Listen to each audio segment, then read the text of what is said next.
Somebody once told me the world. Growing up on the 90s, I was really big on cartoons, but two of them really stand out in my mind as being the most awesome and action-packed: SWAT Kats and Mighty Max. Now, I'll get to the SWAT Kats review later, but Mighty Max started out as a bunch of handheld playsets, which is basically a boy's response to the Polly Pocket line of toys. Now, these rapidly grew in popularity until in 1993 they released the most awesome TV series ever. I mean, this thing was just freaking amazing. It blew me away as a kid, and it still impresses me today. It was dark, it was edgy, it was awesome, and it was even kind of emotional at times. Of course, like all kids' shows of the 90s, it had to be a little bit educational, so they just tacked in little bits of Max talking to you at the end. But the thing was, he was fighting mutant space aliens and dragons and bits of Norse mythology. You actually wanted to know more, and Max actually gave you that extra information. This show was absolutely amazing, and it is still today one of my favorite all-time shows, but you can't find it anywhere on DVD, and very few episodes are in good quality on the net. I absolutely loved this show, so I can't describe to you the excitement when I found out that there was actually a Mighty Max game for the SNES. As soon as I heard about this, I had to track down a ROM and play it. I mean, it's Mighty Max, it's gotta be awesome, right?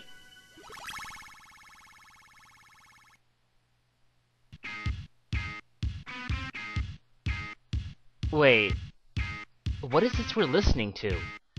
This isn't the Mighty Max theme, it's nowhere near close to being the Mighty Max theme. And what's going on in this picture? I can get Max, Norman, and Virgil, but I don't understand what Beatrice and Felix are doing in this scene. They didn't really do anything in the series. Well, this question is answered when you find out that there's a character select screen. But still, I don't understand why. Bea only appeared in 3 episodes. Well, granted, they were awesome episodes when she was in it, but Felix never did anything! The next thing you'll see is the level select screen, where Max's mentor Virgil will describe to you all the various threats and encounters you'll have in each level. Though I'm a little confused because I only understand about one monster from each of this lineup, and that's the rock monster from the volcano stage and the brain-sucking alien from the space stage. I get those guys because they're from the show and from the playsets, but I have no idea about any of these other things. I mean, what the heck is this thing? A fishbowl head spaceman? A wheelie from Kirby's Dream Land? A penguin? Okay, I really do not understand the penguin. When the game starts, you're given no clear idea of any kind of objective or any kind of help. You're just sort of left to figure out the controls for yourself. And while the controls aren't too difficult, they can be Whoa! Did you see that? Max just jumped like 10 feet up in the air. No, higher! He actually jumped up so high the screen had to scroll up to follow him. Jeez, not even Mario jumps that high. Good God, what are they feeding this kid? Yes, well, I'm not precisely sure yet. Still, despite that amazing jump height, I have no idea what I'm supposed to do. Well, after caving in and looking online and also watching the little game tutorial it plays when you wait too long, I managed to figure out that what we have to do is collect these machine parts and toss them through the portal. I'm not sure why though. I guess we're trying to prevent them from falling into evil hands, or try to recover them before they can be used for evil purposes, but nothing's ever explained in this game. You're given no story, no plot, no nothing.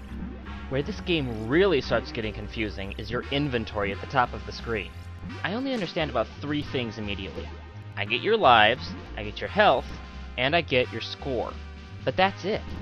This thing here especially had me confused, but I eventually figured out that it was the counter for the number of machine parts left in each level, which is really good to have, but seriously, I didn't even know that until I just threw a machine part in and saw the counter had gone down. But by far, the most confusing thing in this entire game is the time. In any rational game like Super Mario World, your time would be displayed and go down 1 number every second. This is logical, and this is understandable. I mean, it works, right? Well, in Mighty Max, the time is broken. It literally boggles the mind, but the counter goes down 1 number every 5 seconds. I've never even heard of anything half as crazy. Why every 5 seconds? Why not just go down 1 second and give you more numbers? It makes no sense, and it only gets worse. The last piece of information on the screen is by far the most critical. It's that little arrow at the top of the screen. I didn't even know that thing was an arrow until I did a double take and checked it again. But no, that's the most important thing on the screen. It's not even clearly defined. That arrow is your compass, and they'll tell you where the machine parts are, and then once you have them, where the portals to throw them in are. It's an absolute godsend, and it makes the game so much easier, but it's so hard to figure out what it is. I mean, look at it. It's so blocky and so illy designed. Another thing that's a little difficult to identify is the weapon. As far as I can figure out, it's a flashlight that shoots Nerf balls. This thing is absolutely incredible. It can be used to stun enemies, flip switches, and it can be charged up to fire 10 Nerf balls at once. And the best part, it has an unlimited supply of ammunition. Now, there are a lot more stages than just the volcano one I'm showing you here, like the space stage. A fun thing actually happened when I got to this level. I actually realized for the first time that you never truly die in this game. When you lose all your health, you just come back exactly where you were with all the progress you had made. And then when you lose all your lives, you use a continue and come back exactly where you were with all the progress you had made. You never really die in this game. Ever. Well, I shouldn't say that. If you lose all your continues and all your lives, you can get the game over screen. But you can just use a password to go back exactly where you were. And by the way, when you use a password, you come back with full lives and full health again. You can take hits from every enemy you find in the game, and as long as you can remember that password, you'll still be able to beat it, no problem. Well, I guess not no problem, you'll still have to deal with all the various mindfucks in the game. And seriously, some of this stuff gets way out of control. Like, take the third level for instance. The third level in the game is the Inca stage, but this is so confusing it belongs in Arkham, Massachusetts, I swear. For starters, why, in the name of Cthulhu, is there a flying, featherless turkey in the game? Not only that, why is this the first enemy you find in the level? It doesn't even do anything, it just sort of floats above your head and is there. I really don't get it.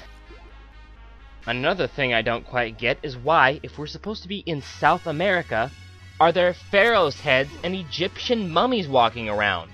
Hell, on the monsters roster, there's even an Egyptian doing the Egyptian! I don't get it. Did Max leave one of the portals open accidentally? Or does this game just fail at geography? This game has absolutely none of that classic Mighty Max charm to it. It just feels like they took some generic platformer and threw on some Mighty Max skins and called it a game.